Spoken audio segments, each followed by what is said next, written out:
On this week's episode of Chasing the Natty, Jared and I look ahead to week 5 in our preview, where we will discuss big game matchups and possible high-scoring games. All this and more on Chasing the Natty.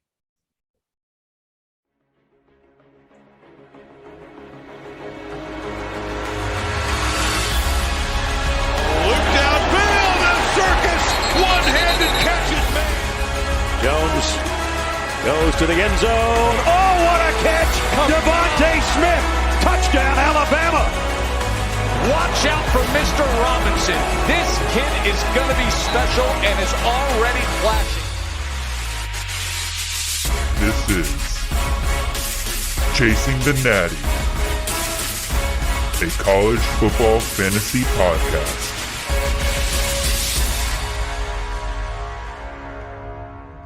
All right.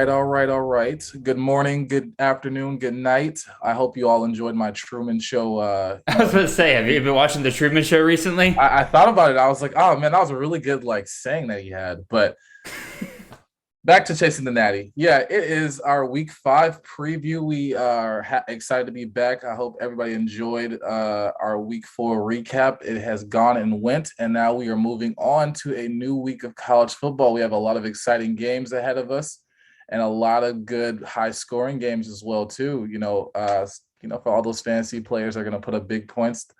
So, I guess to say. I really want to get right into it, but also I'm going to forget that I am Xavier Hood, and right next to me is Jared Palmgren. I can't believe I forgot to introduce us. I know, for all the crap that you give me for forgetting to introduce us every single episode. That's true. I was waiting for you to just wait. I was like, wait, I'm forgetting something. You're forgetting. Yeah. We are people. I'm Xavier. He is Jared, my grateful co-host, and we are the Chasing the Natty podcast. Follow us on @CFF Jared and _ Jared, and I'm @CFF _ Xavier. And this is the week 5 preview, so let's get into it. We're going to talk about some big games, some games of interest, and some games with that are projected to have a lot of points. So I guess we can start off with talking about some big games. Jared, how do you feel? How's the week 4? Has it gone and went for you? You're still excited, or are we looking forward to week 5 now? Well, as soon as you stop talking, I'll be able to express my thoughts on all of this. You don't need to do that. You are doing great. The football gods have blessed us with an incredible weekend ahead of us, and I am very excited to get into it here. But first, I just want to remind everybody before we get started here, please make sure you are subscribed on YouTube. And I'm a bad YouTuber because I realized the last couple times I keep forgetting to tell you guys to hit that little bell, because that's what good YouTubers do. Make sure you subscribe, hit that little bell. Make sure you leave any questions or comments down below in the comments. Love responding to you guys down there. Make sure you follow us on Spotify and Apple Podcasts, and on Apple Podcasts. Please make sure to leave us a 5-star, 4-star, 1-star review, whatever you want to leave us, because we want to hear back from you guys. We love hearing ways to improve the show. We love hearing ways that you got what we want to hear from you guys, is basically what I'm trying to say. So with all that out of the way, let's get started. So we got our helmet games of the week, and I call them helmet games for the reason that if you're watching this on YouTube, I have a very fancy graphic that I am very happy with myself for putting together. And yes, I'm going to pat myself on the back constantly every single time we use this, because I'm very happy about these. Anyway, we got 4 helmet games this week, and I've saved it for the ranked versus ranked matchups of every single week. So let's get started here. Massive game in the SEC West this weekend. Number 12, Ole Miss, going to number 1, Alabama. This is the 3:30 CBS primetime, or not primetime, but you know what I mean. It's their primetime game every single weekend. And yeah, this game's massive. Ole Miss, we've seen nothing but great offense out of them, a somewhat improved defense, it looks like. Alabama, I mean, they're still Alabama. They're going to be the Giants for everybody else to slay until we get there. And Ole Miss has really come out this year and has made its way to the kind of team that really looks like they could take down Alabama this weekend. So, Xavier, what are your thoughts here? Yeah, this is going to be a great heavyweight matchup, a heavyweight fight of probably the 2 best teams in the SEC West. I'm really excited because I feel like this is going to be the game to really set the path for Bryce Young for the future. I'm hoping to see a shootout. Maybe I'll give them a little bit more credit to Alabama's defense, and maybe they'll be able to stop Ole Miss. But I think Bryce Young is going to have to play probably the game of his young career so far if he wants to win this game. Because, I mean, I'll let you talk a little bit more about the Ole Miss side, but from the Alabama side, Jamison Williams looks like a great receiver for Bama. Very electric and very fast. Took off 2 kickoff returns against Southern Mississippi. Now, it was Southern Mississippi, and, it is a FCS opponent. So, not that great in special teams. They're just all around going against a Bama team in the SEC. But taking off 2 kick returns for there was one for 100 yards and there was another one for about, I think, 76 or 80, something like that, around that range. 80 something, I believe. Yeah, 80 something. So I think he's that electric. And also we've seen the Miami game, they can catch the deep ball as well too. So he provides that deep target threat for Bryce Young. And then you still have John Mechie, a great receiver at Bama. And you have a bunch of other guys as well too. Jaleel Billingsley seems to be coming along in the offense now that he's no longer having those little behavioral issues with Saban. It seems like he's the coveted starter. Cameron Latu is still a good backup for him as well too. And Bryce Young seems to like him. I imagine they'll have them both out on the field several times this game. Yeah. I'm trying to think of any other receivers of note. I mean, they'll throw some freshmen out there. JoJo Earl's been getting a good chunk of the snaps. Ajay Hall hasn't seen that much of the field. And then I feel like I'm missing a guy, maybe another freshman.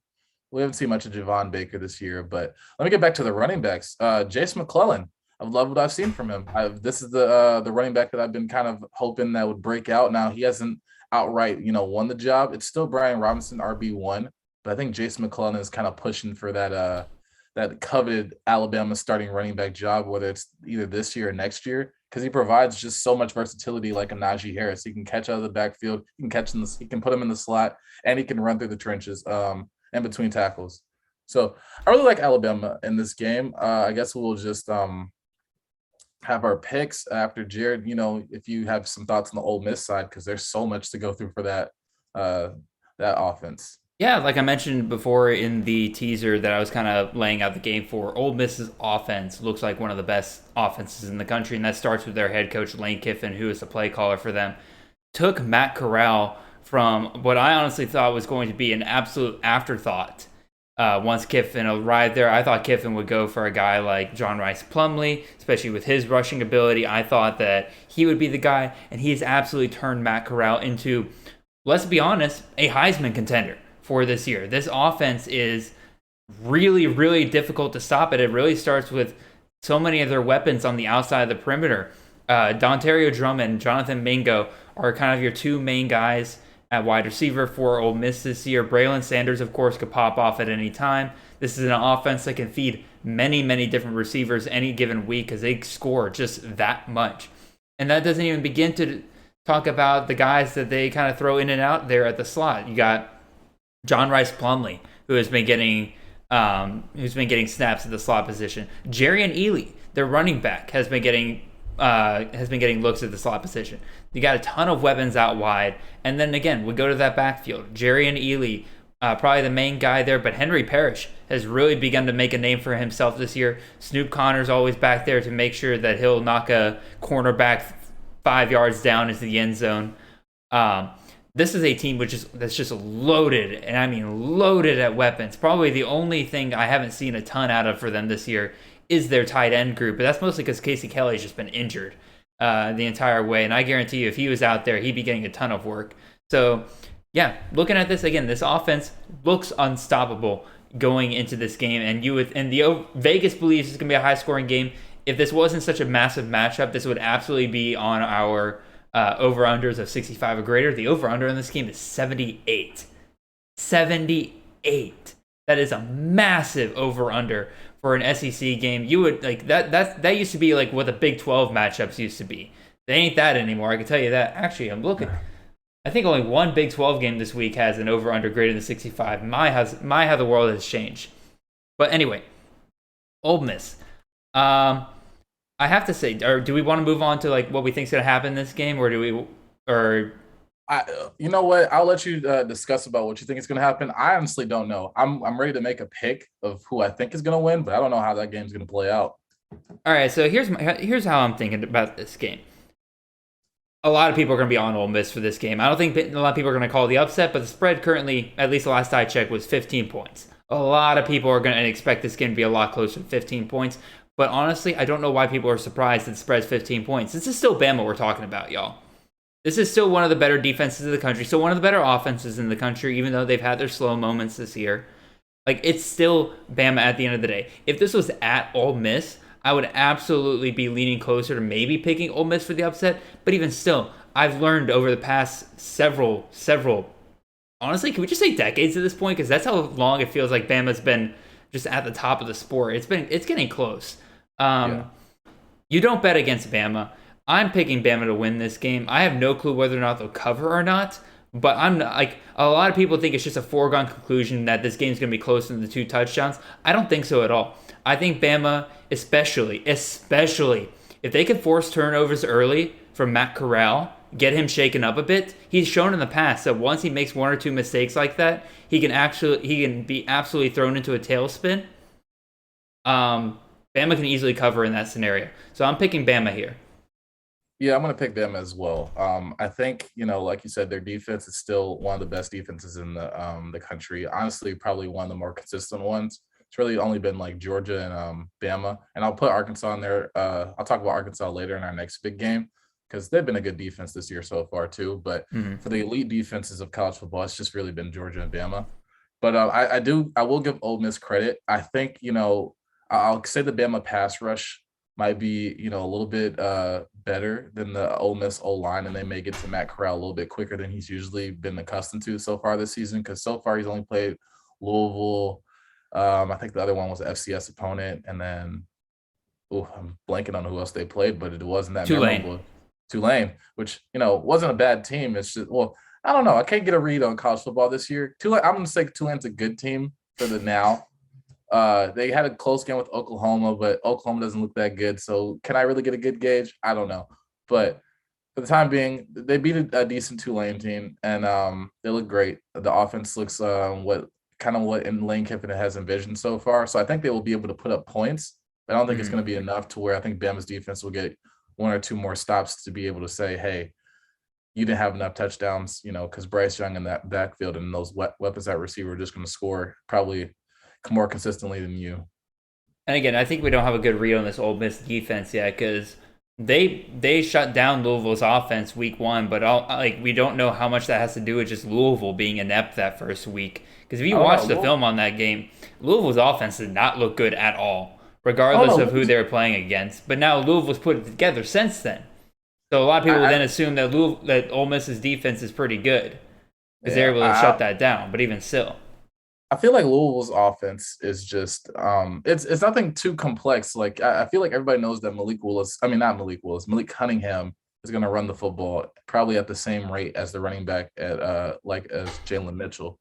But nobody was expecting him to have the accuracy for some of these receivers in some of these games so far, to where he's throwing over like 300 yards sometimes now, or 250, and still running for 100. So I give Ole Miss credit, but I think this is going to be a little bit different than a Louisville. His O-line is going to be a lot better. You're not going to be able to just get through that and then put pressure on Bryce Young that much, because Alabama always recruits highly at O-line, especially with Evan Neal being his left tackle, probably the best left tackle in the college football so far. Yeah, no, I got no arguments against that. We've spent enough time on this game. Let us go ahead and move on to our next helmet game. This is really the first top 10 matchup of the weekend, even though, let's be honest, Ole Miss Bama feels like a top 10 matchup at this point. So we are going to move on to our second game as soon as I can get this going. There we go. Number 8, Arkansas. That's a weird sentence to say, or that's a weird phrase to say right there. Number 8, Arkansas on the road in Athens at number 2, Georgia. Georgia is an 18.5-point favorite in this game. This is the 12 p.m. ESPN game. Game day will be at this game. Xavier, what are your thoughts on this game? Yeah, it's great for this. I would say it's great for the SEC. It's great for college football when Arkansas is relevant and Georgia is a good program, to where we get a good game like this. I feel like some of these Arkansas has been down the dumps for a while, and they finally gained some prominence again. And it just feels a lot better to say like, hey, there's better SEC West competition. Maybe like Bama will have a harder time in the future. Not to say that Arkansas will ever beat Bama anytime close, but just a little bit, rougher schedule than than having that path that they usually have of just going and beating up on a lot of teams. Like Ole Miss is getting better, Arkansas is getting better, but at the same time, Auburn's getting worse. So really not saying that much, but Auburn's got that voodoo magic that they'll. Yeah, they do have that voodoo magic. You never know what Auburn's going to be any given week. Yeah, but I just love the fact that Arkansas is back in their prominence and just up in the top 10. They made a tremendous leap from going from unranked to 16 to top 10 in such a short span. But I will say this. It's not even the homerism in us. I just think that we're the more dominant team. It's not a disrespect to Arkansas in any way. They've had a great season, but they have a tough slate of games in the next 3 games, and it starts with us being the number 2 team in the nation. And at the end of the year, they still have to play Bama. They also have to play Ole Miss. I think right after us. So I'll say that our defensive front, Arkansas has not faced. I don't think that O-line has faced anything like this. These are a bunch of as Shane Beamer said of South Carolina, a bunch of 5-star guys, even though these are guys that are like, some of them are 3 stars that Kirby coached up and they look like 5 stars. But yeah, they haven't faced a front like this before. And I think their defense is good enough to where they can, expose some mistakes, but I think we'll have more opportunities in Arkansas to score. And that's probably going to be telling how we're going to win the game. So I'm taking Georgia in this one. You're going to take Georgia to win? Yeah. Y'all, Georgia's a heavy favorite in this game for a reason. As much as, like, again, this is not just a homerism in me. Like, any game outside of this game, I'm going to be rooting for Arkansas the rest of this way because they're having a great year so far, and I wish them nothing but the best, except for in a game like this weekend. But again, as great of a story as Arkansas has been so far, I think this is where they take their first loss. Again, Georgia's an 18.5-point favorite for a reason. They have the talent. They are playing at home, regardless of the fact that it's a noon game. Game day is going to be there, so the atmosphere in that place is still going to be electric. People are going to show up. That's not going to be a problem for Georgia this year. Arkansas has been running on a lot of people so far, but like Xavier kind of mentioned, I don't think they have faced a D-line quite like this so far. A lot of people want to point to Texas A&M, but Texas A&M was starting several freshmen, redshirt and true freshmen, on that D-line during that Arkansas game. There was a lot of inexperience that Arkansas was able to take advantage of. Arkansas is a good team. Again, don't hear what I'm not saying. Arkansas is a good team. They are going to be a good team before Saturday. They're going to be a good team after Saturday if they lose to Georgia. They're going to be a good team even if they lose to Ole Miss the following week and everything. Arkansas is still, in my opinion, still going to be one of the top 25 teams in the country, even if they take many losses. It's like the same thing that Texas A&M went through a couple years ago when they had like Clemson, Georgia, Bama all on their schedule. And it's like everybody's like, oh, they're a mediocre team. They're like 8-4. I'm like, yeah, that's because they had to play Bama, Georgia, LSU, and Clemson all in the same year. Like, who's gonna like? I'm not gonna say again. The criticisms that they weren't elite, clearly true, because again, they didn't beat any elite teams. But also, you can't say they're a bad team because they lost to 4 out of the top 5 teams in the nation that year. Yeah. Anyway, I think Arkansas is probably going to go through a similar thing this year, where Arkansas is going to be a very, very good team that just has a very crap schedule laid ahead for them, because I believe they also play Bama at Bama. So that's just an unfortunate scenario for them as well. But even still, like I said, I'm going to take Georgia to win this game. I think that this is the kind of game that Georgia can just out-talent a good Arkansas team. It's kind of similar to the vibe I'm kind of getting with this game for me is, you remember, I think it was 2018 against Kentucky. Kentucky's a top 10 team at the time. A lot of people were saying it was going to be a close one when Georgia.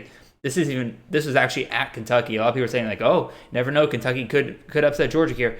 Georgia wins 34-17, and I think that's kind of the vibe I'm getting from this game a little bit. It being at home, I think might be enough for Georgia to cover the spread in this game. So regardless of all that, I'm going to take Georgia to win this game. Now, I will say, how can Arkansas win this game? 2 words. His name is Treylon Burks. I have another name. You got another name? Well, I'm saying Treylon Burks because, again, like we said, that D-line, I don't think Arkansas is going to see the same success running the ball. But we have seen with Georgia already is that a guy like Josh Van can get behind the defense a little bit and make some incredible catches, which Treylon Burks is perfectly capable of. Treylon Burks is going to have the game of his life in this game, in my opinion, in order for Arkansas to win this game. And he's talented enough to where it is possible. But regardless of that, I'm taking Georgia to win. You have another name you want to throw out here, Xavier? Yeah, I'm gonna go with KJ Jefferson. I don't think he's gonna be talented enough with his arm to beat us. I know our secondary is definitely going to be tested with Treylon Burks at receiver. That's probably going to be the best receiver we've probably faced so far. I mean, I would have said like one of the Clemson receivers, but by God, they look terrible right now. So yeah, I think Treylon Burks is definitely going to be the best receiver our secondary has faced. But also, we're getting star safety Tyke Smith back, so I think that's going to help out a lot. But I mentioned KJ Jefferson, and I think it's just. I'm going based off of history and also something that we haven't seen this season. We haven't faced a true mobile quarterback like a KJ Jefferson so far this year. Yeah, in the past week, Georgia got a little bit of practice last week when Vanderbilt decided to throw out Mike Wright for some reason. Yeah, he got a little bit of practice, but that's a Vandy quarterback that's not starting. So I think KJ Jefferson's a lot better and a lot more, of a more natural runner of like he knows what to do with the first team and read his blocks and wins to run. And in the past, Georgia, we kind of do struggle with a little bit of a mobility at quarterback. Now, if our defensive front can swallow him up in that pocket and, make him take a sack, then that's going to be great. But, it could get, like, not to say real ugly, but it could be frustrating for Georgia fans at time to see, hey, we can't get a sack on this kind of agile quarterback. See, I'm gonna name one name here before we move on to the next game. And in order to combat the KJ Jefferson mobility, and his name is Adam Anderson. I'm just going to leave it at that. So we'll move on to the third. Again, in my mind, like I said, Bama Ole Miss is a top 10 matchup in my opinion. So we're going to move on to the third top 10 matchup of this weekend, and that is going to be Cincinnati, number 7 Cincinnati on the road at Notre Dame. This is the 2:30 NBC kickoff, which NBC just wants to be special. Same with Notre Dame because they have a weird kickoff time. Cincinnati favored by 2 in this game. So Xavier, I'll let you start off on this one. What are your thoughts? Yeah, this is going to be a tough read on this game. I'm not going to lie. I feel like these teams are kind of evenly matched, maybe leaning a little bit more towards Cincinnati. Now, I will not. I'll leave my pick later because it's going to be tough. But from these two teams, if Jack Cohn comes back healthy, then I'll take that into account. But if it is Drew Pine, then I'll lean towards Cincinnati. But I think what Notre Dame showed against Wisconsin, which I'm not rating Wisconsin as a good team. I think everybody has heard me say that, where I didn't think they were that impressive for Penn State to claim, hey, we beat Wisconsin, and, Notre Dame to say, hey, we beat Wisconsin. But I think Notre Dame's D-line, they had that one fluke game against, I wouldn't say a fluke game, but it was a very close game against Florida State, and Florida State looks abysmal, but sometimes it wasn't a fluke game because, again, they followed it up with almost losing to Toledo at home the next week. Oh, yeah, they almost lost, but they keep on finding a way to win, and I think their defensive secondary is probably their best, positional group at the moment, and I love Desmond Ritter's legs. And I love Jerome Ford, but I feel like if Notre Dame keys in on how they did against Wisconsin and Ches Malusi against Cincinnati, they'll be able to, get some opportunities. Now, I think this is probably going to be the best defense they've probably faced. So Michael Myers going to have to be used a lot more. Kevin Austin's going to have a good game. Kyron and Tyree are going to be good, but I think they have more talent. So I'm going to lean with Notre Dame on the upset on this one. See, I'm going the opposite here. I'm going Cincinnati. Basically, it's because at the end of the day, this is Cincinnati's Super Bowl. We got to be real about this. Cincinnati loses this game, any chance of them going to the playoffs is out. Cincinnati wants to be that first group of 5 team. And frankly, with the way the landscape's going right now, Cincinnati, if they win this game, easily could make the playoff if they win out.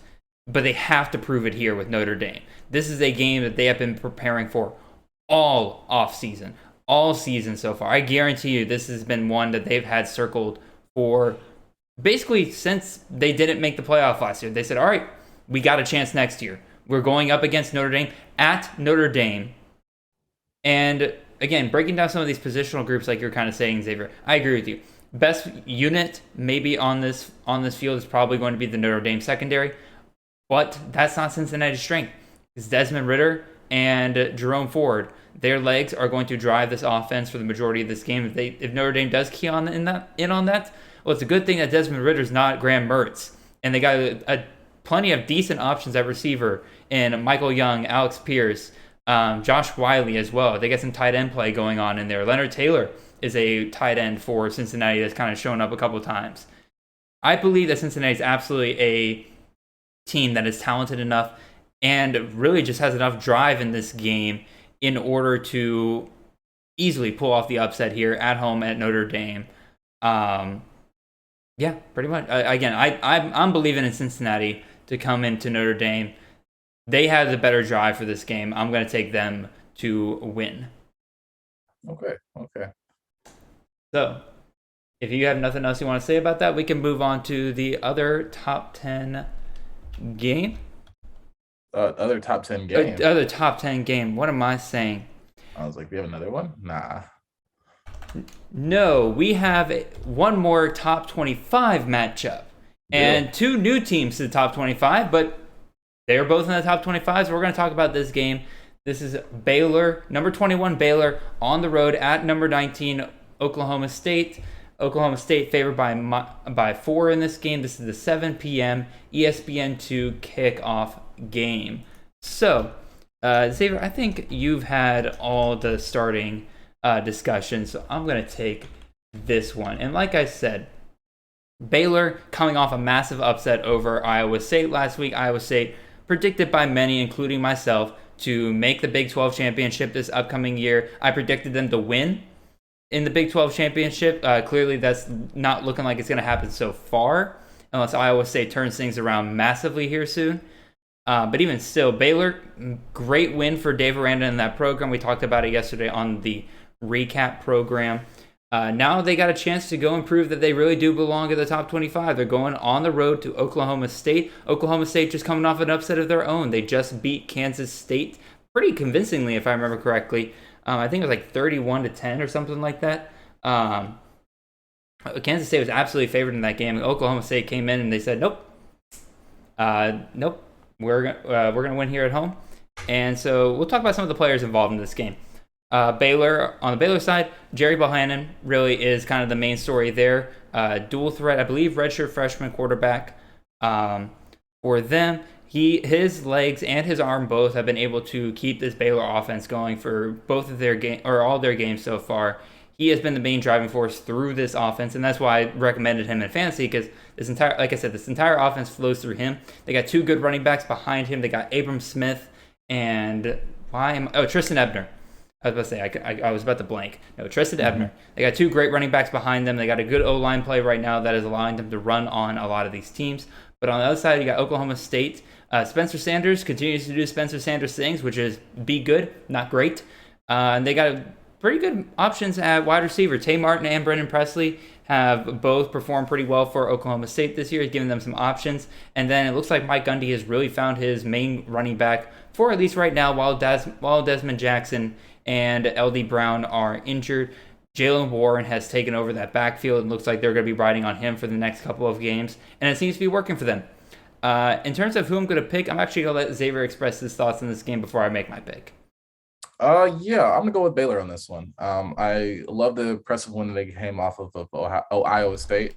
I don't think this is a fluke season for Baylor. I think, they're doing it right.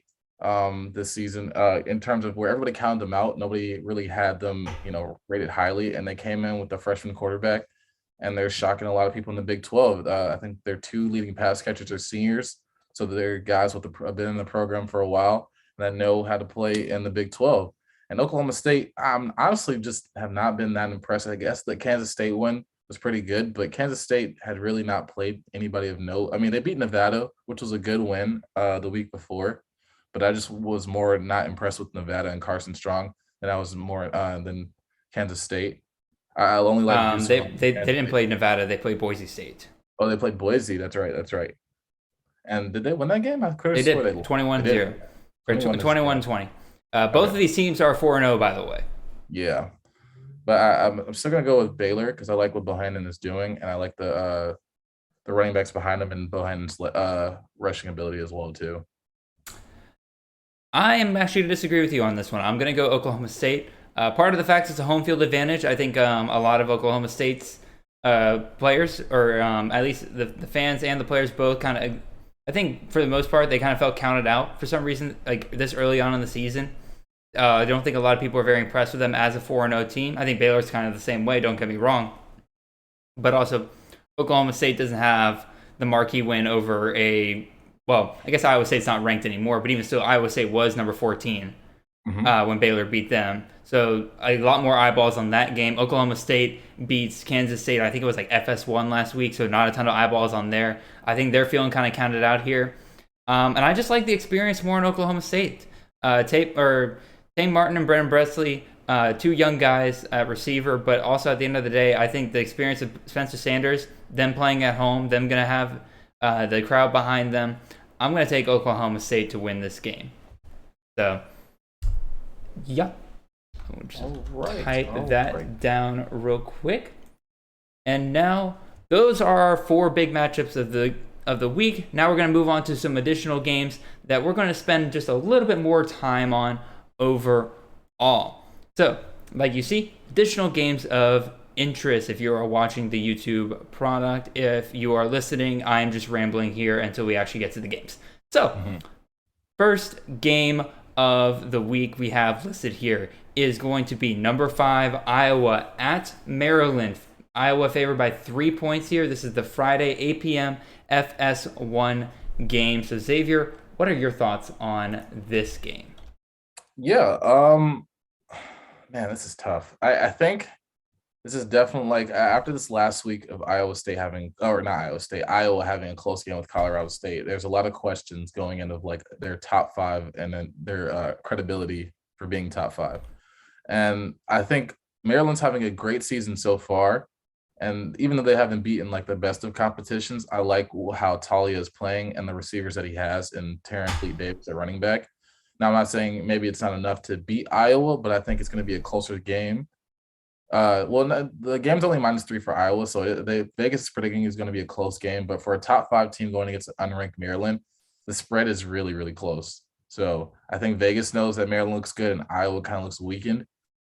And it's going to be really tough because I really want to lean towards Maryland taking the upset. But I do like that Iowa defense, and I think Maryland hasn't faced a defense like this so far. And that may be detrimental to Iowa. So I'll take Iowa in this one. I'm going to take the upset. Maryland takes down number 5 Iowa at home. Iowa has really gotten lucky this far into the season. I won't say lucky on every bit of it, but Iowa has looked better on the scoreboard in a lot of their games because of turnovers. And while you can't have a defense that is just capable of producing a lot of turnovers, that's not something you can predict every single weekend. You want to see what Iowa looks like when they don't get a ton of turnovers. Just look to last week against Colorado State. That is what Iowa looks like when they are not producing turnovers every week, and you can't predict turnovers. Talia Tagovailoa is going to be airing the ball out a lot in this game, and I can see some turnovers happening in this game, but also I think Raheem Jarrett and Dante Demas provides plenty of weapons, in addition to Tayon Fleet Davis, for them to be scoring plenty at home. Iowa, like I said, they just haven't looked impressive. Last week, I'm surprised they didn't drop because of their performance against Colorado State. Losing at halftime, only winning 24-14 by the end of the game. That's not what a top 5 team does. And this is a team ripe for exposure. And I think it happens right here on the road, Friday night. That is a scenario ripe for an upset.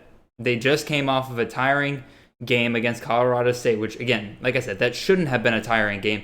But it was plenty physical. That Iowa defense was out there for plenty of plays in that game. So I'm going to take Maryland to upset and take down Iowa on Friday night. Okay. All right. So we'll move on to our next game here. And we are going to... just let me type something down real quick. All right. We are going to move on to number 14 being on the road at Wisconsin. This is the big noon kickoff on Fox. Michigan favored by 1 point in this game. This line has gone back and forth pretty much since the line is open. It's gone back and forth between Michigan -1 and Wisconsin -1 to just straight up pick them. So, Xavier, what are you thinking here? I'm surprised it has Michigan -1. I don't see this game being as close as what Vegas and the spread is alluding to. I think Michigan wins comfortably, honestly. I'm not impressed with Wisconsin on offense and their scheme. I'm impressed with Graham Mertz so far, so I don't think they're going to put up that many points. And, I mean, I know Notre Dame was a great team, and they were able to find a way to get Jake Ferguson the ball and a few other people for, their 20 points that they had or however many points they had this past week. But I don't think it's going to be enough against Michigan with their two backs. Like, I know their Rutgers game did not look the prettiest, but maybe it's just more. We're going to see more of a gauge this weekend when whoever Rutgers plays. I maybe will tune in and watch closely to see if they're actually like decent or not. But I still believe in the Michigan running backfield. And not JJ McCartney, Cade McNamara has a few good receiving options as well too on the outside if the run game isn't working. And then also Blake Corum is a great receiving back as well too. And Hassan Haskins is kind of a goal line beast. So I'll still take Michigan in this one. I think I don't really think this is going to be close. So yeah. I promise I'm not trying to be just that guy.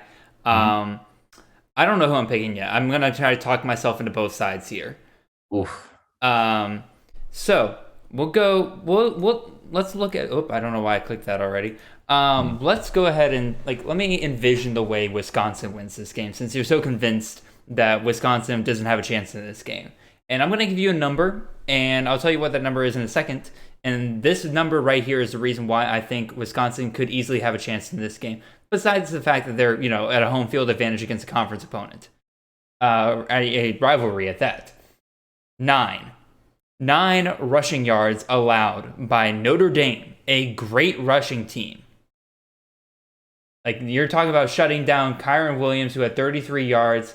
Both Pine and Cone had negative yardage, but they were able to get in the backfield, get some sacks on these quarterbacks. Chris Tyree had 2 carries for only 6 yards. This is a team that was able to shut down Notre Dame's rushing offense during their game against them. I don't know if you've watched Michigan at all, for those of you listening at home, but they do nothing but run the ball. Blake Corum and Hassan Haskins have really been their two-headed monster they've had in there. They throw in Donovan Edwards every once in a while. True freshman there. And really, when Michigan's been forced to pass in situations like they were against Rutgers last year, you saw that offense shut down. You saw them shut down for a good chunk of that Rutgers game last week, and they were just barely able to hang on. I don't think they scored in the second half, if I remember correctly. Field goal, maybe, at most. So I think if Wisconsin's able to hold Michigan to that, keep this a very low-scoring game, Wisconsin has a massive chance to pull the upset here. I guess an upset against a 1 point, or pull off the win here. And I think they can do it. The problem is I don't trust Graham Mertz.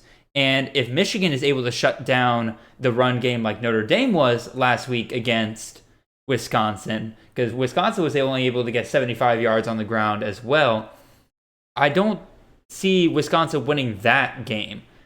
However, if Michigan is not able to pull off what Notre Dame was able to pull off last week, and Ches Malusi, Jalen Berger, Chenal, Guerrendo, somebody gets hot on that Wisconsin offense like they kind of did against Penn State, even though Penn State won that game, I could see Wisconsin pulling off the upset here.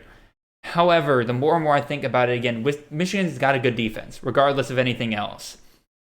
And I do think that they're going to be able to slow Wisconsin down just enough to where they can beat Wisconsin in this game.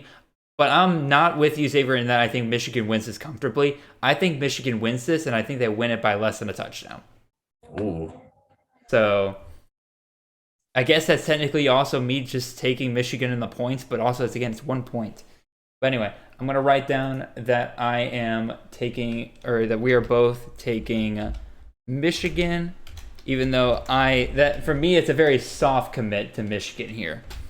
Alrighty, so now let's move on to the next game we have here, and that is going to be number 6 Oklahoma on the road at Kansas State. Last 2 times that Oklahoma has gone to Kansas State, or has played against Kansas State as a top 5 opponent, they have been upset by the Wildcats. However, Lincoln Riley playing big brain plays here, he goes and makes his team look bad against West Virginia so that they drop out of the top 5. And now when they go to play Kansas State, they won't be a top 5 team, and thus they're probably not going to get upset this weekend. I'm joking. That's not how college football works at all. But, it's still a funny thing to think about. Anyway, Xavier, what are your thoughts on this? Man, I really don't like Oklahoma this year. I really didn't like Oklahoma in the preseason rankings where everybody had them winning the national championship. I was just like, yeah, the talent's there, but I was like, I don't think the experience is there.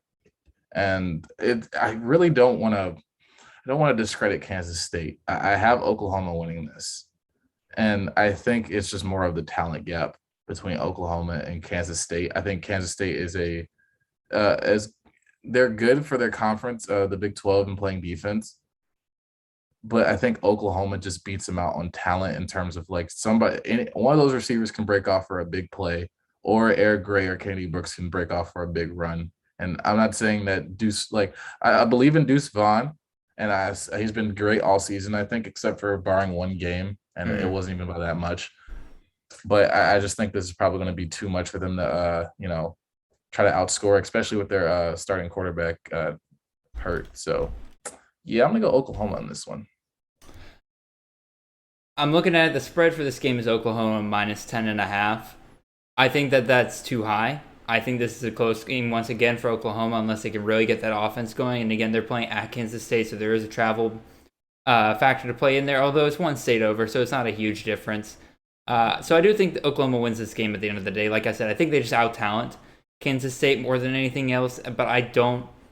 Again, I think Oklahoma comes out looking unimpressive once again, and again, just I don't think it's quite like last week where they escape on a last-second field goal, but it's definitely going to be one of those things where they win by less than 10 points, and everybody's going to be looking at them like, really, what happened here at Oklahoma? So that's more of a gut feeling than anything else. I'll be real, but I'm gonna take Oklahoma to win this game as well. Okay. So let's move on to our next game, and that is number 10, Florida at Kentucky. This is the 6 p.m. ESPN game. Florida currently favored by 8.5 points. Xavier, I'll let you get started on this game. What are you thinking? Yeah, I was in the first 2 games of the season for Kentucky. I was a little bit legitimately kind of worried because I was like, not in terms of as a Georgia fan, but also that too. But I was just like, man, this offense looks really high powered and explosive. I was like, they maybe could upset a few teams this year, including possibly even Georgia if we just catch them on us on an off week. Then we got to the Chattanooga game, and everything fell apart. Will Levis is no longer that first-round quarterback that a lot of fantasy pundits just claimed him to be after like one game against some nobodies, and then the next game after that he did well too, and then now the Missouri game. So yeah, and then now we get to the Chattanooga game, and it just looks flat. And then after that week, this past week in week 4, you get to South Carolina, and when you're in SEC conference play, you don't look that impressive anymore. Wan'Dale Robinson doesn't look, he's still their leading receiver and still does look like their best receiver, but it doesn't look like enough. Chris Rodriguez kind of regressed in terms of and it feels like they're not giving him enough touches because they're trying to spread the ball out some more. And I'm just like, please just beat your best player at this point. Everything else is not working. Just beat Chris Rodriguez as much as you can. Mm-hmm. And they were doing that early on, but then they kind of strayed away from it because they were just like, let's open this up a little bit more. And I was like, that South Carolina front and some of their, it's not the greatest, but it is SEC football, so they're gonna play their hardest. And with Florida, I am a little bit legitimately concerned about some of their injuries. And then Tennessee was able to put up 14 points on the first half. In the first half, and then things got really ugly after that, which I kind of figured it would because it's Tennessee. But I think Florida has enough talent to where Emory Jones provides that mainly rushing ability to escape the Kentucky defense, which I don't rate that highly. And I think they have enough playmakers around them to where they're going to outscore them regardless, to where their running backs, they have a good stable of 2 or 3 guys that they can rotate in and out. And I think, Florida wins. Yeah, you know what? 8.5 seems about right for their spread. So yeah, I'm fine with that. It could be higher even, as the game actually happens. If Florida was blown out by Alabama, I would be picking Kentucky in this game, and I'll explain why here. So Dan Mullen's kind of proven that when he can get his guys up and believing, they are up for any game, and they will be expected, or they expect themselves to play at the highest level. When they aren't looking ahead and they believe that they have a legitimate chance to make the playoffs, get to the SEC championship and everything, they will be up for any of their games. We saw this last year. It wasn't until the week before the SEC championship, where they tried to sleepwalk through LSU, that they fell apart. And then obviously when they felt like they had nothing to play for, and against Oklahoma in the Sugar Bowl, I believe it was. Was it the Sugar Bowl? Yeah. They got absolutely manhandled there. But I don't think that's where this Florida team is at. They lost by 2 points at home to Alabama. They believe that they're one of the best teams in the country, and they're going to continue to fight like it through every single one of these games. Kentucky, like you said, they were the last 2 weeks, they've been on the struggle bus. Barely, or having to come from behind to win against Chattanooga, and then just on the complete struggle bus against South Carolina last week. That was a hard to watch game. So I think Florida comes in, and again, as much as I want to pick Kentucky just as a Georgia fan, everything like that, I think Florida wins this game. I think they win comfortably, and I think they definitely solidify themselves as a top 10 team going forward. So let us move on to our next game, and that is going to be Mississippi State at number 15 Texas A&M. This is the 7:30 SEC Network game. So, Xavier, what are your thoughts on this game? Oh my God, this is going to be a tough game for me, and it feels so weird because Mississippi State looks like the worst team in the SEC West, and Texas A&M, they're on the down right now, but they're still a good team because they have a good defense, and good running backs. But then I think about how Mississippi State has played, and what they do good at is where they keep you in games. Like, especially if you're not that great of an opponent, if you're not an Alabama or Ole Miss that can just, outscore you, then Mississippi State will lose. But if you keep it close for Mississippi State, they will force you to, actually show how elite you are. And I think for Texas A&M, they need to, obviously they need this win because that loss to Arkansas kind of stings. But if they lose to Mississippi State, then that's just going to be a total failure of a season for Jimbo Fisher. And it's going to be tough because, we talked about in the preview that Will Rogers has been throwing for the past the recap last week. We talked about how Will Rogers has thrown 60 times in his last 3 games. It was like a minimum of 60, and then I think his highest was like 65 or 67. Mm-hmm. And it's really confusing to where he's not throwing down the field that much, but he's doing a lot of checkdowns and 5-yard gains, and it's working.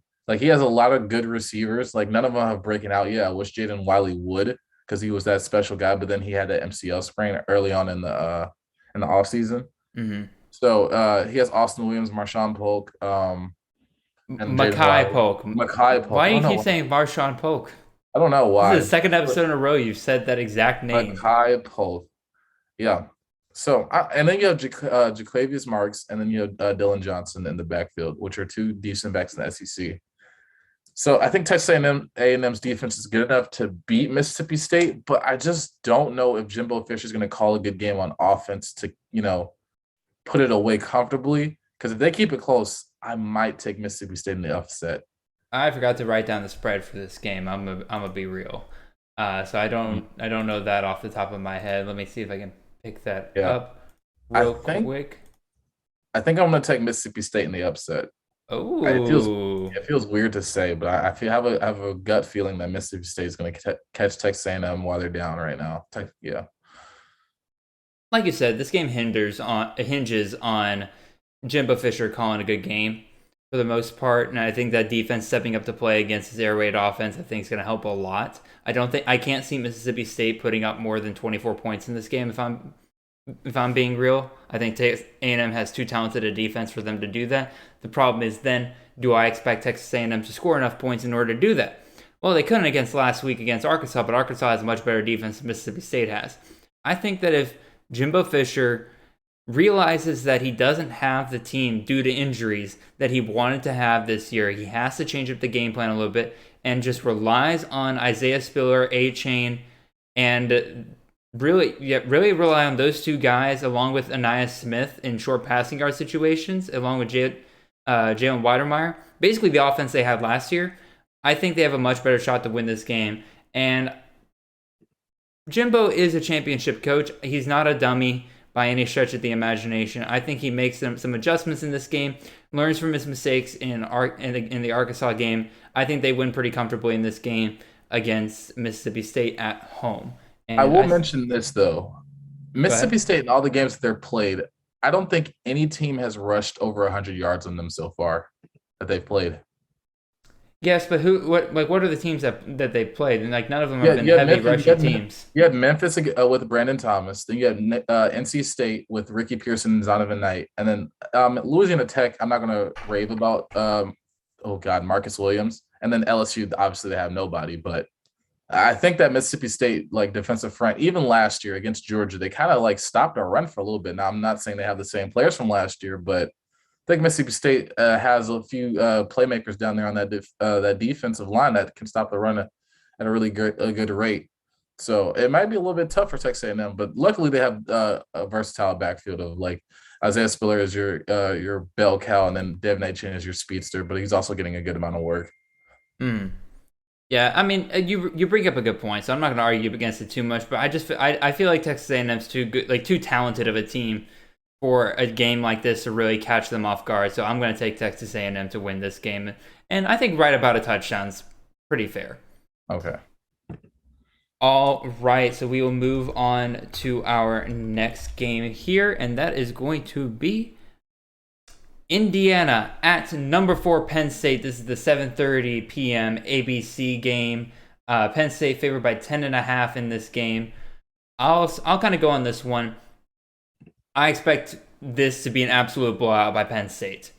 I think, again, I'm not usually one for narratives and everything, but I think the revenge factor for Indiana beating Penn State at home, or beating Penn State last year, is very much a factor in this game because, quite frankly, Indiana really should not have been able to go into overtime against Penn State. At least that's how Penn State players felt, because they felt like they got that goal line stop with Michael Penix there, and without that, they never would have gone into overtime. Now, granted, from there, they should have been able to continue to beat Indiana from there, but regardless of all of that, I think Penn State realizes they have something to prove here. They're now ranked the number 4 team in the country. You got a lot of people doubting them now because Auburn doesn't look so good anymore. Wisconsin doesn't look so good anymore. So Penn State has a team like Indiana coming into their stadium. I think they put on a show, and I think they win this game extremely comfortably. So I'm taking Penn State here. I'm taking Penn State as well, but I don't think it's going to be comfortable. I think Michael Penix Jr. is finally kind of getting back into his groove, before his injury. I think he's looking a lot better than he did in that first game against Iowa, where he threw 3 interceptions. Now, the Cincinnati game was not as great too, and that was against a good defense as well. But I need a good gauge. I think this is going to be a good gauge for Penn State to see how good they are. Now, I don't think this is going to be a solidifying moment of they're the number 4 team for beating Indiana, but it will give me enough to where I can say, hey, maybe this team does look a little bit better than I think. But I don't think it's going to be close. I think Indiana's going to keep this not within a touchdown or anything like that, but I think I'll say I don't think Penn State will win more than 10 points. Okay. And again, I like I said, my feeling on this game is that Penn State's about to put on a clinic and show that they might be the best team in the Big Ten, especially if Ohio State continues to struggle. Ohio State looked good last week, don't get me wrong, but they also played against literal air in Akron, so... Yeah. I mean, I think it's still I think everybody can comfortably say that I think that Penn State is the best team in the Big Ten. I don't think there's any question. Michigan State, at least from what we've seen so far. Yeah, definitely off of what we've seen so far. Michigan State's a close second, and then Michigan probably third. But regardless, again, I'm taking Penn State. Let's move on to the next game we have here, and that is going to be Boston College at, and I can't believe these words are coming out of my mouth, number 25 Clemson. This is the 7:30 ACC network game. So, Xavier, I'm going to let you take over on this one. What are your thoughts here? I have no idea. I've given up on the ACC. I don't know who's going to win each week. If Boston College had Phil Jerkovich, I really feel bad for Boston College because I think this would have been a magical season for them if they had Phil Jerkovich. But they don't, sadly. They beat a Missouri team, which, I mean, it was a good game. But it's not nothing you can really brag about. I guess you could brag about to Missouri fans, but nobody else is really going to respect you for beating Missouri, even if you weren't that favored by that much. But Clemson, I don't like. I've been saying this for a while, and I was like, man, maybe this will be the week that DJ and the offense puts together. Maybe this will be the week. Just need some more time. And honestly, I've run out of time. I've given up to where I don't know. Like, I feel right now, if you're scoring more than 14 points on Clemson, you're probably going to win the game, and that's terrible to say, coming from the years of past of like half a decade. Where if I would have said that, people would have been laughing at me. But now this is the reality that we live in. So I can't get a good read on this because if Will Shipley is hurt, then it's not like you can run the ball. Where I do trust Kobe Pace to be able to maybe run against Boston College, but also, I mean, DJ did have a good game against Boston College last year, but that was with a better O-line and a few better receivers. So you know what? I'll take Boston College in the upset. I'm tired of rooting for Clemson. I'm tired of thinking that they're going to go in there and handle their business, even if it wouldn't be like. I think it's going to be a close game. But I think Boston College gets the edge. Xavier, I really appreciate you handing me these free points in terms of our records of picks. Because I'm taking Clemson in this game. Boston College is a good team. Do not get me wrong. They were a much better team with Phil Jurkovich, like you said. I don't think Grossell is going to be somebody that is going to be able to put up a ton of points on this Clemson defense. Now, Clemson defense, don't get me wrong, injured to all living hell. But at the end of the day, Clemson just has talent at almost every position on that field. Now, granted, that O-line is a massive problem. They have to be able to improve on that O-line if they want to be able to go anywhere. But regardless, we have technically seen modest improvement from Clemson every single week on that offense. Modest improvement. I can't even say that. I can't even give that to them. But Boston College's defense is nowhere near what Clemson's is. So even a bad Clemson offense, I think it's still going to be able to put up some points on Boston College, just enough to win this game. I could see this game having a final of 21-7. That's the kind of final I could see in this game. Basically, what I'm saying is take the under. I think taking the under in this game is absolutely the play. Again, I'm not a betting guy, but I do think Clemson still has enough talent to at least out-talent a lot of teams on their schedule. Even if they weren't able to do it against NC State last week, I think Boston College is a team that they can absolutely do it, especially with a ripe quarterback in Grossell, who is not nearly as talented as Jurkovich was. And I think they'll be able to stop the run just enough this game to pull off the win here. So I'm not going to doubt Clemson this much now. So I think Clemson pulls off the win here. Okay. So let us move on to the next game. Our next game we have here is Auburn at LSU. This is the weird time, 9 p.m. Eastern Standard Time, ESPN. So Xavier, what are your thoughts on this game? It's honestly, with it being the time that it is, I think we're going to get like a LSU versus Texas A&M type of game where we just have multiple overtimes because both of these teams are terrible. Xavier won't give them credit for both being good. It's like, no, they're going to be terrible because neither one can score. No. They can score. It's just that neither one can play defense. And also, it's so weird. They're the opposite. LSU has a better passing game than Auburn, but Auburn has a better run game than LSU. So I don't really know because I don't trust Bo Nix. Now, actually, you know what? Now that I think about it, whoever is determined the starter of Auburn might determine my my pick for this week. So if I have the impression that Bo Nix is still the starter, I will take LSU in this game. Alrighty, you're gonna take LSU in this game. I think I should have like the right to flip. We can tweet it out and say, "Hey, I'm picking Auburn if TJ Finley starts." You know, I'll allow it because I do think that will be somewhat of a determiner here, but also, again, this is more of a gut feeling. Auburn, I do think, is the worst team out of these two. Like, if I'm picking on pure talent alone, I think LSU is the better team here, even though they can't run the ball at all. Yeah. But I do trust Max Johnson much more as a quarterback to be able, like they proved last week to me, that even when they're not able to run the ball, Max Johnson's able to throw the ball just enough. They have enough talent at receivers to be able to pull off a win when they need to. Now, I don't expect them to get more than 35 points. So if Auburn puts up more than 35 points on them for some reason, oh boy, LSU's in trouble. Yeah. But even still, whether or not Auburn puts up 35 points or not is probably predicated on whether or not Bo Nix is starting for Auburn or not, or if that entire run game just gets itself together. Tank Bigsby had a terrible game last week, and I don't even know if it was his fault or the O-line's fault. But regardless of that, they have to get better in that run game if they want to have a chance of defeating LSU this weekend. But all analysis out the window and everything, I touched on it earlier. Auburn has some weird voodoo magic, dude. And this isn't Jordan Hare. So there is that. But Auburn coming off of a struggle win against Georgia State, LSU coming off a win against Mississippi State, everybody now doubting Auburn, wondering why they're even in the top 25. I just realized they're supposed to be a number. Yeah, that's what I was going to say. Are you disrespecting Auburn as much as I was? No. That was a mistake. There's a number 20 to Auburn. Everybody's wondering why they're even still in the top 25, including myself. This is the kind of game where they just win because Auburn. And I have a feeling that that's just the way it's going to go, so I'm going to take Auburn. No other reason except for Auburn voodoo. See, I would save Auburn voodoo if Bo Nix wasn't the quarterback. Fair enough, I guess. All right, let's move on to our next game, and that is going to be our last game in our additional games of interest. Then we'll move on to our over-under 65 games.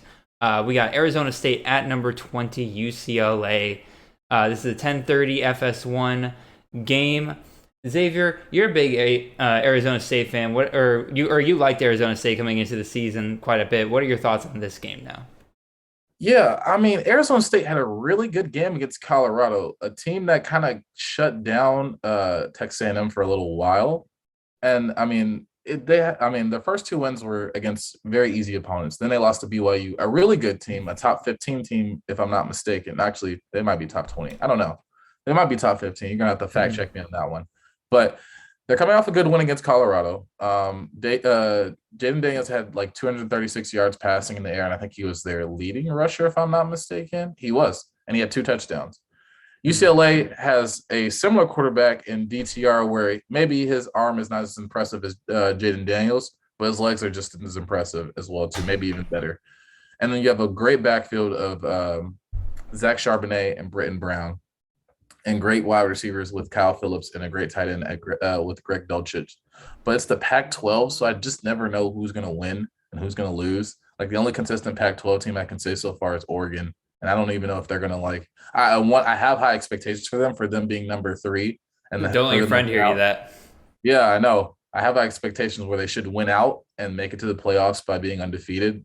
Now, I don't think they're the third best team because any team – actually, they could be, but I feel like a lot of other teams could beat them. But that's neither here nor there. That's just, my subjective view of it. But based on their schedule so far and the teams they beat, and they definitely deserve the ranking. But back to Arizona State and UCLA, it's going to be a close game, I think. I don't think this is going to be a slouch for either team. And the fact that it's, Pac-12 after dark, we will probably all be asleep, and I'll wake up in the morning and find out the winner like everybody else. And I'm just going to have to live with the results because it's going to be a tough one to choose. As opposed to other games where Xavier will not live with the results. I won't. I'll just be like this, like basically Clemson losing to NC State, where I'm just like, you can't be serious. But I'm going to man, you know what? I'm just going to be not a homer, but since I've been a fan of Arizona State, I like the upside of what they have. Like, their receivers don't look good this year. I will not lie. But Rashad White looks like a great, great back for the NFL and in college as well, too. And Jaden Daniels, I think, is still electric. So I'll take Arizona State just because I like Arizona State more than I like UCLA, even though they have all this great talent. I just think I don't like Chip Kelly as a coach. I'm going to take UCLA in this game. I think the home field advantage will help them out here, especially if the fans actually decide to show up. But there's more to home field advantage than that. Again, just playing in your own stadiums, you just have better facilities in your visiting team, all that good jazz. You don't have to travel. But even so, regardless of all that, you kind of touched on it a couple times here where UCLA, I think what's going to change this game compared to Arizona State is the fact that UCLA just has better pass catching options. Arizona State has not had a consistent pass catcher really outside of Rashad White, their running back. So really, again, UCLA keys in on Rashad White as a receiving back. We saw what they did to Calvin Turner. We saw what they've done to a couple other backs. I believe they shut down Ronnie Rivers in their Fresno State game, even though they lost that one. I think UCLA, if they can key in on Jaden Daniels and Rashad White, or any running back they really put out there, and really just force Jaden Daniels to pass in this game and really rely on his receivers, I think UCLA wins 9 out of 10 times. So I'm going to take UCLA to win this game. I don't know if they win comfortably or if they win by 3 points. Don't know. We'll see. All right. Good luck with your Pac-12 After Dark. You'll be asleep. Anyway, those are our additional games of interest. Those are just the games we kind of want to talk about here. We're now going to move on to our over-under games. This is a bit more fantasy talk really than anything else. We're going to really talk about specific players in these games, and also we'll make picks and everything. But really, we're going to be focusing on the players you're going to want to start out of these games. These games are the ones you go to when you're sitting there wondering, like, who do I start? Who would I bench? Look at these games. These are going to be the games where tons of points are going to be scored, a lot of scoring opportunities in these games for the players that are going to be in them. So these are really, think of these games as your tiebreaker games, and these are the players to be looking out for in these games. So first, we are going to start with the only Thursday night game, and that is going to be Virginia at Miami. The over-under on this game is 65.5. This is a Thursday, 7:30 p.m. ESPN game. So Xavier, what are your thoughts here? Yeah, I'll speak on the Miami side a little bit more. D'Eriq King did not play in his last game against, who was it? Oh, God, I'm forgetting the team's name. It was a terrible team. Doesn't matter. They're not relevant. Yeah. They're not relevant. They beat up on a team. It was like 60-something to 0 in the third quarter, and I was like, please stop. So with Miami, it depends on who they start at quarterback. It could be, honestly, anybody. I trust both backup quarterbacks. Probably Van Dyke. Probably looks. It seems like Manny Diaz has more faith in Van Dyke going out there. So he has a little bit more experience. And then I'll take, Charleston Rambo, a great receiver. If you want to start Cameron Harris, it's hard to get a gauge on their backfields because of their health and stuff like that. But he had a hell of a game last week. He did. He absolutely did. But it was against, God, I can't even remember the school's name. But he had a great game, and you're going against a Virginia team where points are just going to be scored on. And I'll let you touch on who's going to be the one scoring the points. But you have a lot of receivers to choose from Mike Harley, Charleston Rambo, if you want to go deeper of D. Wiggins and a few other guys. But, yeah, I mean, that's mainly it from the Miami side. I guess choose whoever's going to start at quarterback. If it's King, Van Dyke, or Garcia, start them because I think they're going to do fine. It's not going to be like a perfect coming out party of a game, but I think they'll still be able to put up touchdowns and points. So, Yo, we got two of the worst defenses in the Power 5 going against each other in this game. So basically, start everybody you can in this game. As far as I'm concerned, you saw North Carolina put up 59 on Virginia. You saw Wake Forest put up like 37 on them, and they probably could have put up more. They knew the game was in hand. So anyway, looking at the Virginia side of this and everything, it starts with the quarterback, Brennan Armstrong. I kind of mentioned basically the same thing I talked about last week. This entire offense flows through Brennan Armstrong. He's got legs on the ground, and pretty much there's no true running back. So whenever they get down to the goal line, it's either going to be Brennan running it in with his legs, or he's going to be passing it to somebody on the goal line. Either way, Brennan Armstrong's getting the touchdowns, and that's what makes him so valuable for fantasy. In addition to that, he's got a couple of good weapons on the outside. You got Billy Kemp IV and Dontavian Wicks has really showed out as one of his better pass catching options for him this year. And yeah, those are basically your kind of three main guys for Virginia right there: Brennan Armstrong, Dontavian Wicks, and Billy Kemp IV if you're in a bit of a deeper league. So those are the guys I would say get heavy consideration in this game. So we'll go ahead and make picks real quick. So Xavier, Miami is favored by about 4 or 5 points in this game, depending on where you look. Where are you thinking here? This is close. You want me to make the pick first? Him? You want me to make the pick first? Sure. I'm going Miami. Going Miami. I just like the weapon. I like the weapons on both sides. I expect this to be a high-scoring, very close game. I do like Miami just a little bit more in terms of being able to both rush and pass the ball in this game. I think in terms of a shootout, I'm taking Virginia. Okay. See, I trust Brennan Armstrong. That's the thing, though. Virginia hasn't really done well with shootouts the past two times. Yeah, those are against a little bit better offenses than Miami. So I trust Virginia to put up more points than Miami. Fair enough. Alrighty, let's move on to the next game. I'm going to let you kind of handle this one because this is definitely one of your games that you've been excited for this week. So Texas at TCU, over under 65.5. This is a 12 p.m. ABC game. So Xavier, what do we got to be excited about in this game? Everything. Start everybody. It does not matter. Maybe like only one receiver for TCU though. That's only Quentin Johnson.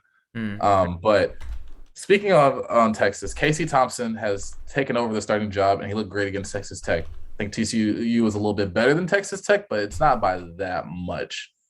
And I think it's going to be a high-scoring game in terms of Casey Thompson. Xavier Worthy had a great day. Jordan Whittington looks good as well, too. Then you have the two great backs of Bijan Robinson and Roschon Johnson, to where Roschon always gets those, like, really close goal line touchdowns, and Bijan is doing everything, basically. Everything from rushing to catching to, hey, maybe one day Sarkisian asks him to throw a pass.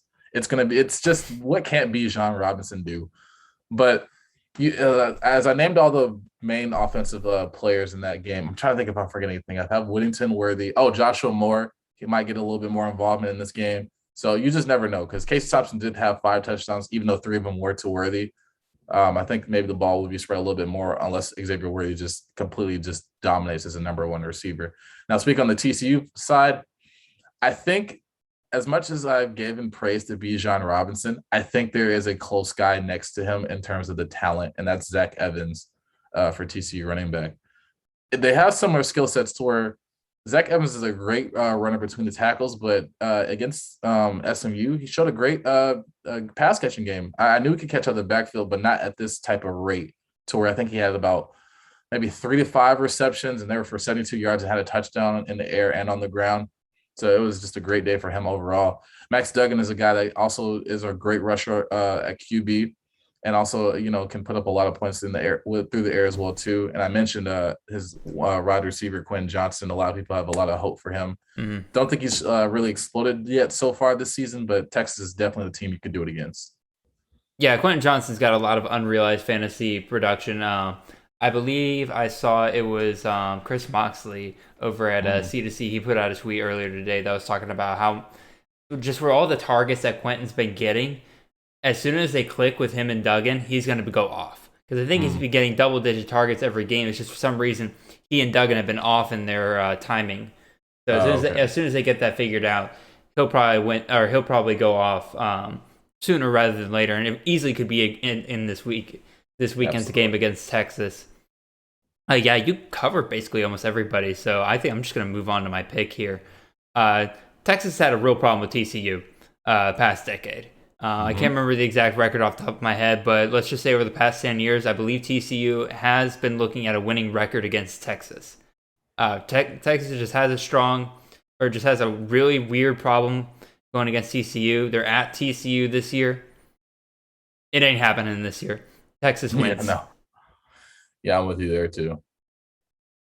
All right. So we'll move on to our next game, and that is going to be Duke at North Carolina. The over-under on this game is 73.5. This is the 12 p.m. ESPN 2 game, and I have a feeling that this is more in line with what people think North Carolina is going to do than Duke will. But also, there's plenty of guys on Duke that are perfectly capable of starting in this game. So, Xavier, who do you want to take, Duke or North Carolina? I'll take North Carolina. I think Sam Howell is going to be looking for a bounce-back week, especially against Georgia Tech. And I think he understands, we talked about in our recap where I described him having a fumbling problem, and then you described it as maybe it was just a bad game. So if he makes the adjustments and, can still keep up that rushing ability and also pass throughout the air, because I think he still had over 200 yards and still some 2 touchdowns, and then kind of lower the turnovers with the interceptions against not that great of a Duke. I mean, they haven't had a really impressive win. They've only beaten Kansas and I believe Charlotte or something like that, if I'm not mistaken, or was it Middle Tennessee? No, they lost to Charlotte. They lost to Charlotte. That's right. But I guess their only impressive win so far is just. I mean, they've gone undefeated since then, and they beat Kansas, another Power 5 team, but Kansas is not that great. But I think Josh Downs. Oh, they beat Northwestern. Yeah, that was an impressive win. So yeah. But speaking on the North Carolina side, Sam Howell is going to be great. I think Ty Chandler is a good option as well too. Josh Downs, and if you're in a deeper league, the spread is 73.5. So I guess Emory Simmons. God, I'm forgetting another wide receiver's name. It's not coming up. It's not coming to Josh me. Jones, Joffrey Brown. Okay. So yeah, I think those three are good starts for the week. I would definitely agree with you. I'll talk on the Duke side of things. Mateo Durant really, again, has proven himself just to be an every week starter. Duke's going to be running the ball down people's throats with him. Now, the real other question becomes then how involved does Gunnar Holmberg get? And as we've seen from the past couple of weeks, he gets involved pretty well, especially if they're coming in from behind. So looks like that there will be play. North Carolina is expected to win this game pretty handedly. If I'm looking at the spread, 19 points is the spread. North Carolina is expected to win this game pretty handedly. So we're probably looking at Gunnar Holmberg getting involved late in this game. And probably, I'd say, Gunnar Holmberg, Mateo Durant. And then I'm also going to throw Bobo out there. Jake Bobo has been a consistent wide receiver for Duke past couple of games. So I'm going to say if you really want to throw him out there, he'll probably get you a good, easy 10, 15 points if you just need somebody that you don't have to worry about. In terms of who's going to win this game, I think we're both on the North Carolina train. Yeah. Okay. I swear to God, North Carolina, you lose this one, I'm going to really hate the fact that I picked you to win the Coastal this year. Because you're already a real disappointment so far. Oh, yeah, absolutely. Granted, it looks like both Xavier and I are going to be wrong because Xavier picked Miami, and they're really not looking good. Oh. Let's move on to the next game, and that is going to be Tennessee at Missouri. Over-under on this game is going to be... Sorry, I'm trying to write down our timestamp real quick because people want that, and I listen to the people. We got Tennessee at Missouri. Over-under in this game is 65.5. This is the noon SEC Network game. So Xavier, who are you starting in this game? Who are you looking at? I'll speak on the Missouri side. Tyler Beatty is an every week starter at this point. I guess until he plays against Alabama, but that's the only guy I probably wouldn't start him. Even then, I'll still probably put him in there because they're going to be behind a lot. And then Connor Bazelak is not a bad option at quarterback as well too. I think if you're in a deeper league, Connor can be a great asset to have. I'm trying to think of any pass catchers that has really stood out to me for the Missouri team because honestly, they've just been running the ball so much and passing the Tyler Beatty out of the backfield. And they had a lot of guys transfer out. But, nobody's really standing out. Nobody has over 200 yards so far this season. So I guess it'll just be Beatty and Bazelak. I'll talk on the Tennessee side of things here. Hendon Hooker starts in this game. Absolutely worth it because he's got that dual threat rushing ability. I think will be very helpful in this game. He's got about 136 yards already and a touchdown on the ground, and he's only been starting for about a game and a half so far. So Hendon Hooker absolutely worth it here.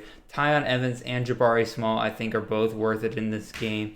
The question just is whether or not they find touchdowns or not. In terms of wide receivers, Jeremiah Payton and Velus Jones are your two better bets for it. I wouldn't recommend really starting either one of them. I think really the best bet here is Hendon Hooker, and then Tyon Evans I think is probably your better bet at running back with Jabari Small still kind of recovering. So in terms of who wins this game, Tennessee is the best first quarter team in America, in my opinion. The problem is that the game of football is 4 quarters. And Missouri I've seen play complete 4-quarter games.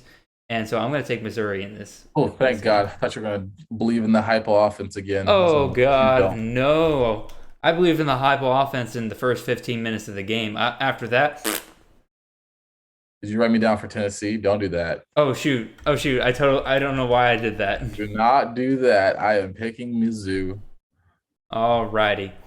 Let us move on to the next game, and that is going to be Louisville at number 24 Wake Forest. This over-under is 65.5. This is a 12:30 game, and it is on ESPN3, which in reality is ESPN+. So, sorry for y'all that don't have ESPN+, but this game is definitely something we're talking about. So, Xavier, you want to get started on Wake Forest or Louisville? I don't know which one to choose. I'll stick with Louisville. Okay. Yeah, Malik Cunningham. This is an every week starter. Looks like so far. He's a great rusher. He's honestly probably the quarterback and running back for that team. To where I love Jalen Mitchell for what he's done after that Ole Miss game, but yeah, it's still Malik Cunningham, and then Jalen Mitchell's a great starter as well too to put in this game. In terms of pass catching options, that may be a little bit iffy on the Louisville side. I think there may be some guys involved, but not enough to where I'm just like one's jumping out at me just to start. Maybe the tight end forward, I would give a shout for to start. Absolutely. But that's mainly it. All right, I'll talk on the Wake Forest side of things, and again, it starts with the quarterback, Sam Howell. Got some dual threat ability with him. He's got a plethora of pass catching options. This one makes it a little bit hard with Wake Forest because you don't entirely know who's going to get the love every single week in the passing game. But really, it seems like A.T. Perry has become a consistent option for him. Ja'Cory Roberson, if you really still want to believe in him, I don't think this is the worst game for you to just kind of throw him out there as a flyer. Why am I thinking? Taylor Morin, another pass catching option for them. And then Christian Beal-Smith has really kind of taken over as the major running back for this team. And I think that, again, if you're struggling at running back, you could do a lot worse than Christian Beal-Smith in the volume that he gets on this offense. In terms of who's going to win this game, I'm going to stick with the team who I think has a better defense. I'll be honest, I'm a little iffy for the most part starting any of the Louisville guys because I think Wake Forest is a much better defense that we were kind of anticipating coming into this year. So I'm going to take Wake Forest to win this game, and I expect them to win pretty comfortably. I'm going to take Louisville. All right. What? Anything except to spite me, or just? Nah, that's to spite you. I just think I really like what I'm seeing from Malik Cunningham this year, especially definitely to the pass of like last, especially from the last year. He didn't have the greatest of year that I was expecting. This is the kind of year that I was kind of hoping for him from last year. So now I think he's coming to his own. He's figuring out that, hey, maybe I should use my legs a little bit more than I have and stop trying to rely like he's been forced to. Yeah, I know he's been forced to, but I'm just happy that he's like he's only 4 carries behind, or not 4. Yeah, he's only 4 carries behind Jalen Mitchell, which I really like. So I think that's going to be tough for Wake Forest to stop and just have that to counteract. I don't think they faced a quarterback like him just yet. So, and the ACC is a weird place right now. It is really a weird place right now. Anyway, let's move on to our next game. Again, I think it's pretty obvious who will pick in this game to win. But even so, I think there's some value on both sides. We're going to be looking at South Florida at SMU, over under of 65.5. This is a 4 p.m. ESPNU game. So Xavier, what are your thoughts on this game? Yeah, I think SMU is going to put up 68 points. Yeah, pretty much how I'm feeling. I don't think it will be anywhere remotely close to where UCF can get a field goal or a touchdown, possibly, but it's all going to be at the helm of Tanner Mordecai and that plethora of just pass catching options. And then finally, Ulysses Bentley, after that first game struggle of like not getting the carries that I was expecting, finally is getting a lot more carries and being a lot more explosive. So I love what I'm seeing, to where I was kind of concerned about Trey Siggers might getting in the crowding that backfield up. But Trey Siggers is still crowding that backfield up, and I'm still kind of mad that they're giving him as many carries because he's just not doing much with them. I don't think he's had a touchdown this year as far as I've been able to concern, but he's had as many carries as Ulysses Bentley's had. I remember the first game, yeah, it was a little bit of a mix, but after that, it's been like Ulysses was getting like 10 to 15. I would like more, but it's just the fact that SMU is really good in the passing game, and they have Roberson. They're so good, dude. It Danny is so Gray, fun to watch. Rashee Rice. And I think it's sad because, like, I know we talked about this going into the season for all those people that picked up Roberson really early in their drafts. He hasn't kind of hit, and this is what I kind of was concerned about. But I didn't expect that Danny Gray and Rashee Rice were going to emerge as this, especially Danny Gray, even though I did have him a little bit better than Rashee. But he seems to have taken over that Roberson role. Oh, very much so. And, like, again, I'm taking SMU to win in this game. I don't know if they win, if they cover. It's a -20, so I could easily see them covering that. That's 3 touchdowns. I could easily see them winning by that at the very least. I am going to throw one name out here for South Florida, especially if you're in a Group of 5 league or not. Jaron Mangum, he's a transfer, I believe, from Colorado, has really kind of taken over this backfield for the South Florida team, and they seem to be relying on him quite a bit. So I'm going to say Jaron Mangum for South Florida. I think SMU will probably let up a little bit late, and they'll be able to get some garbage time yards out of him at the very least.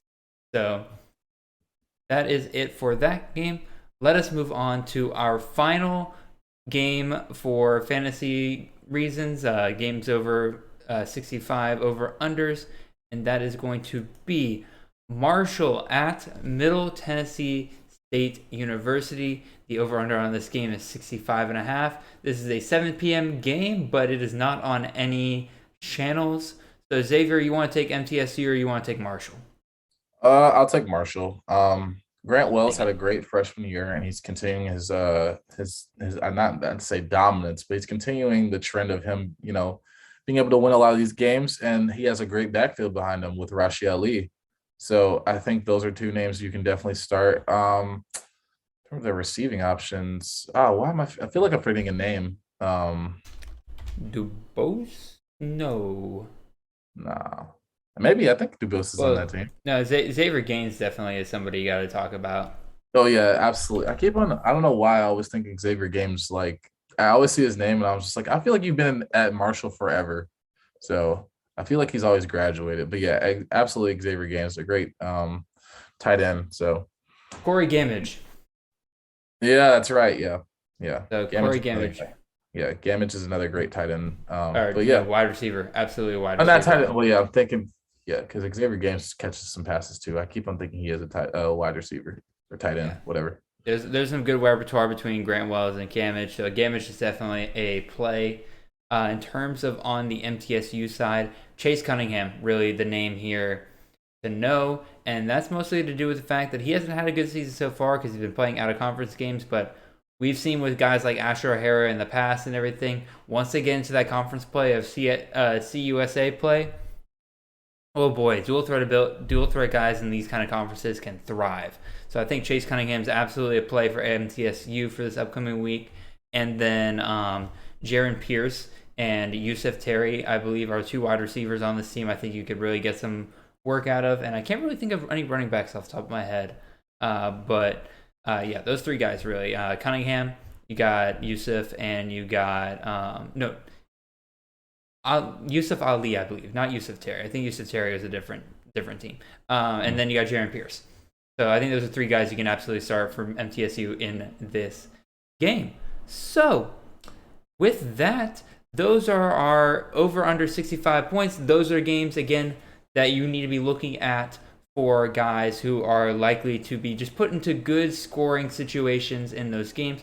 Just to review real quick, that is Virginia at Miami, Texas at TCU, Duke at North Carolina, Tennessee at Missouri, Louisville at Wake Forest, South Florida at SMU, and then Marshall at MTSU. So before we go, I wanted to add one more tiny little segment onto the end of the show in order to, because we go through a lot of games every single week.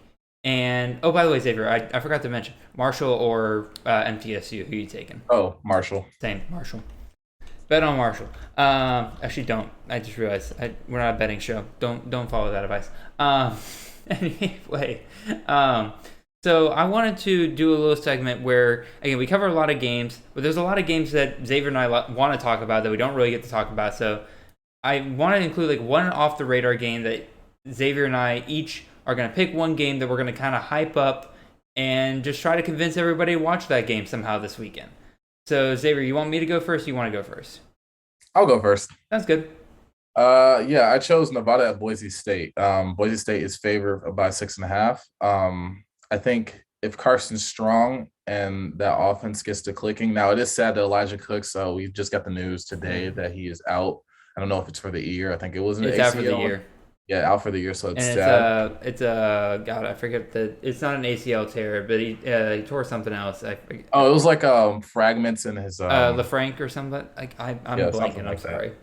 Yeah, we're not doctors. We just read reports, but he is out for the year. It is sad.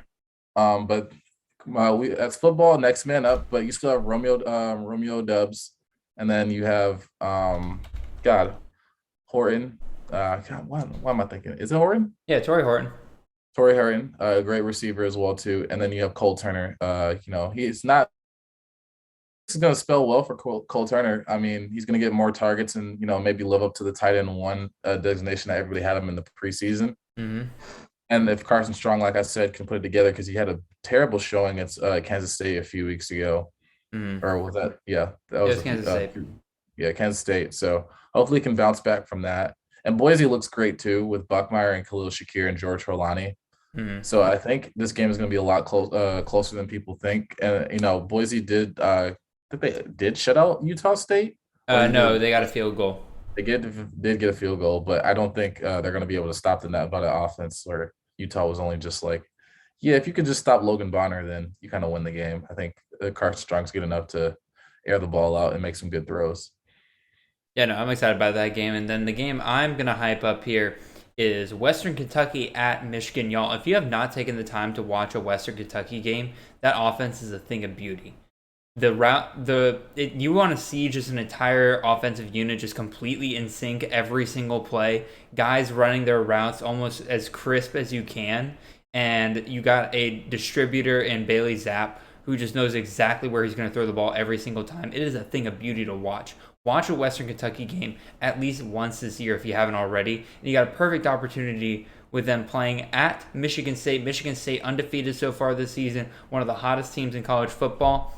I think there's a legitimate chance, even though Michigan State's favored by 8, I think there's a legitimate chance that Western Kentucky can push Michigan State in this game. And I think it's absolutely worth a watch. And if you haven't seen Kenneth Walker, this is another great game to probably pick him up on, because I think it was Stephen Carr for Indiana ran all over Western Kentucky last week. Kenneth Walker's probably going to be a great play for you this weekend as they go up against that Western Kentucky defense. So you're going to see plenty of points in this game. I think it'll be a very fun one for people to watch. I'm surprised this game was actually, no, I remember now. This game was almost 65 or over. It was, I think, like a 62 game. Like the over-under was almost there. But plenty of points expected to be scored in that one. That one's a fun one to watch if you got nothing else to watch. So, yeah, that kind of covers our show for today. Xavier, is there anything you wanted to say before we head out? Nope. Like always, don't forget to like and subscribe. Hit the notification bell on YouTube. Like we said earlier, follow us on all podcasting platforms, whether it's Apple Podcasts, Spotify, and other ones that I probably can't name because just is what it is. I just know the main ones. But yeah, I'm at CFF_Xavier and Jared's at CFF_Jared on Twitter. Don't forget to add us for any of your questions. We love hearing from y'all. I want to shout out to at CFF Pumas. He always asks us good questions. I know me and Jared had a little. Is that what we're doing? Because I'll shout out a couple guys if we got time. Oh yeah, I want to shout out at CFF Pumas. Ask great questions for our advice. We had me and Jared had some friendly competition this weekend about who would have the better day between Shakir and yours was who? Butte? Oh, yeah, Butte. Yeah, I lost by like a point. Yeah, it was really close. It was really close, but we still gave good advice to her. I don't think it would have mattered that much, but we love questions like that. So yeah, that's all I can say. Jared, you want to shout out some people as well too? Yeah, I'll shout out some people. Sal Kuso. Sorry, y'all. It's late. I'm tired. So Sal, I apologize if I butchered your name that first time. Sal Kusu Mano. Dude is one of the friendliest guys. He always asks me questions. I appreciate him. Raiders, Yard Dog Football, Mountaineers Football. There's a whole like league of guys that have all claimed me as their offensive coordinators for their fantasy teams this year. So they always ask me questions. So shout out to all of you guys. Matt Desmond, one of the nicest guys you could ever meet on Twitter. He asks questions all the time. I love him to death. And there's so many more. Justin Nottingham, I'll give him a shout out for the fact that he had a very key interest in Xavier and I's home league game this past weekend, which Xavier thought we were going to get through this without me mentioning the fact that I won. So I just blew up my mic there. That's all good. So I won. Suck it. And then in addition to that, so many of you guys play in my leagues and everything. The Group of 5 League, Power 5 League, the Red Shirt League. I love all you guys. You guys are all awesome. So many shout outs to everybody. Love you all to death. So, and one more thing. Brett, always down in the comment section of our YouTube videos. Dude doesn't say much. Literally, he just puts a little wave emoji just to let us know that it's him watching our videos. And I love that to death. Thank you so much, Brett. Y'all, If y'all want more shout outs to listeners, keep messaging us. We'll throw you in here at the end. So y'all, thank you so much for listening. We've had a wonderful time. Very exciting weekend of college football ahead of us, and we will see you guys on the other side. Oh yeah, Tony, we're never shouting you out. Sorry.